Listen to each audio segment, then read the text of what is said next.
The Season 8 finale of The Walking Dead recently scored the lowest views of one of the show's season finales since the very first. Ouch. But that doesn't seem to be deterring the powers that be behind the scenes from thinking bigger. In fact, former showrunner Scott Gimple recently talked about the possibility of The Walking Dead with Vulture, saying, "That kind of variety, that's what we're talking about. All the differences of the ways we tell the story, yeah, what we can feature and all that. There's a whole universe of possibilities." I know AMC wants to keep the series going in any way possible, so a movie doesn't seem out of the question. But I wonder if enough people would want to shell out cash to see it in theaters. How would you feel about The Walking Dead movie? Make sure to hit us up and let us know what you think in the comments below or on Facebook, Twitter, and/or Instagram. Synopsis: based on the comic book series written by Robert Kirkman, this gritty drama portrays life in the months and years that follow a zombie apocalypse. Led by former police officer Rick Grimes, his family and a group of other survivors find themselves constantly on the move in search of a safe and secure home. But the pressure each day to stay alive sends many in the group to the deepest depths of human cruelty, and Rick discovers that the overwhelming fear of the survivors can be more deadly than the zombies walking among them. 4 months ago we let you guys know that David S. Goyer was going to be directing the upcoming big-budget reboot of Masters of the Universe, but he has since dropped out of the director's chair. That said, Sony still views the He-Man property as a hot commodity and hopes this reboot will kick off a major new franchise. So today we have news via Variety that the reboot has snagged new directors in the form of the Nay brothers. The brothers co-directed the indie thriller Band of Robbers. And while Goyer passed on directing the film, he's still attached as writer, executive producer, and sources say he's still extremely involved in the film's development. Are you excited for the upcoming reboot of Masters of the Universe? Let us know what you think in the comments below or on Facebook, Twitter, and/or Instagram. The reboot is set to hit theaters December 18, 2019.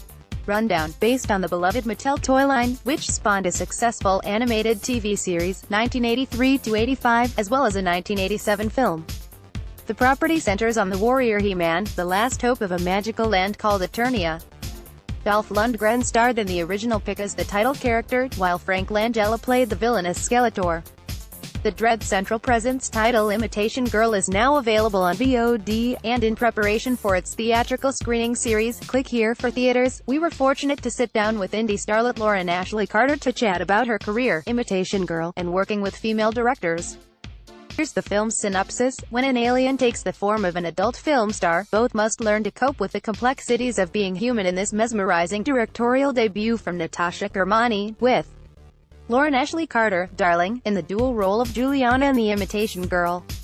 Directed by Natasha Kermani, Imitation Girl stars Lauren Ashley Carter, Nima Jorabchi, Adam David Thompson, and Catherine Mary Stewart. Dread Central, thank you so much for taking the time to talk with us. We're very excited to release Imitation Girl. The performances you've given even within the world of independent horror have been vast and versatile. What sort of roles do you find you enjoy playing the most? Lauren Ashley Carter: I choose the roles that appeal to me at the time, so obviously this changes as I get older. They've got to be different, otherwise I feel like I'm cheating myself and audiences. I enjoy characters that have to discover the world before they can be in it. I've yet to play a character that knows more than the audience.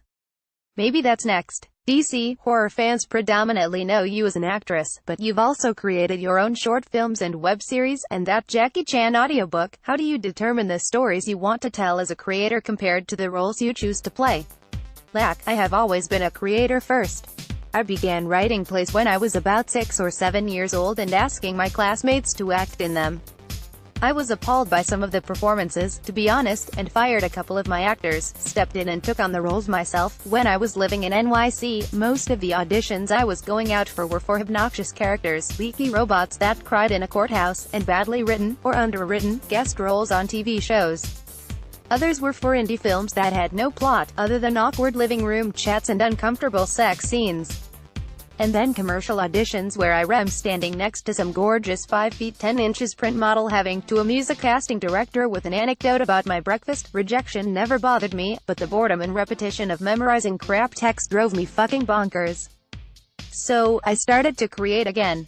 It's so important to keep your mind fresh and to always have access to your imagination.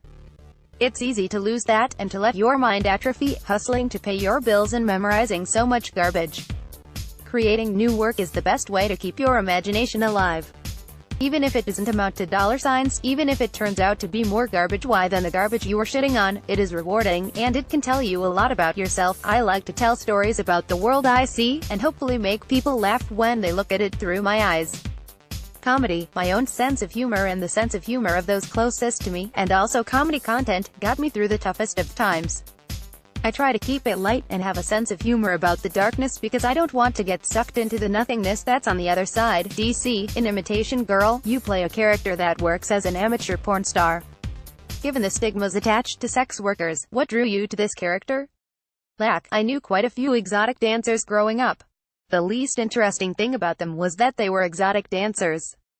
They were all extremely layered women, many of them hurt, drug addicts, mothers, caretakers, enthusiastic, volatile. They are so often reduced to their occupations. I've since worked on another project, specifically about a sex worker, and it's a world that I want to explore more. Porn stars, amateur porn actors, cam girls, working girls, dancers, these are all occupations that I think a lot of us have thought about, maybe even tried for a time. The events that lead women to these jobs, whether they remain long-term or not, all of this interests me. The stories of these women's lives are so much richer than their job descriptions.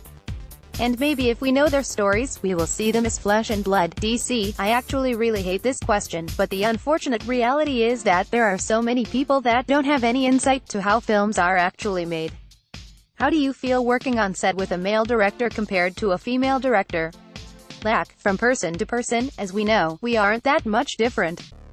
We have more in common than we don't. The biggest difference I notice in the male-female dynamic is in numbers.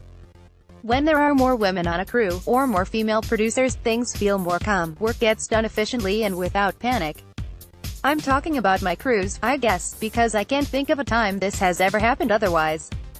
We get compliments after about how much fun everyone had, how stress-free it was, and how they'd love to be back on set with us. I've only worked with one female film director, Natasha Kermani, on Imitation Girl, and she's brilliant because she knows so much about every department. And I've worked with men that are absolutely wonderful, intuitive, caring, sympathetic, patient. Conversely, I've worked with men that are careless, destructive, arrogant, and downright sociopathic. So, the jury is out on the stats of all of this, but wouldn't it be nice if we had the opportunity to know? What I'm saying is, there aren't enough female directors working. DC, I couldn't agree with you more. Last question, something fun. If you had the opportunity to play an iconic horror character in a remake, what character would you play and why?